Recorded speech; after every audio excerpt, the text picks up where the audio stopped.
Assalomu alaykum, hurmatli tadbirkorlar, chorva ishqibozlari. Ana bahorga ekkan makkamiz mana 2,5 metrdan baland bo'lib ketdi. Mana so'taga tushdi уже. Bahorga ekish jarayonini nimani ham tashladim sizlarga. 10 santimetr bo'lgan vaqtdagi videolarni ham tashladim. Mana o'sha so'taga kirdi, xudo xolasa. 10 kundan keyin buni silosga qilamiz, xudo xolasa.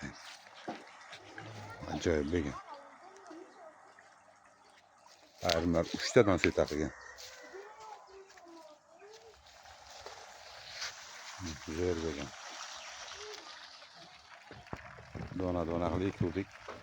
Ekadigan apparatni ham olib keldik-ku. Xudo xolasa 10 kundan keyin o'ramiz. 10 kundan keyin o'rgan jarlarni ham tashlab beramiz. Mana silos yedirib, shu yil 4 ta 5 ta mol sotdik. Ekinglar gibrid makka bu. Bu Xitoy urug'i bu. Xitoy urug'i ham zo'r ekan. Hammalaringizga omad, ishlaringiz barobar bersin.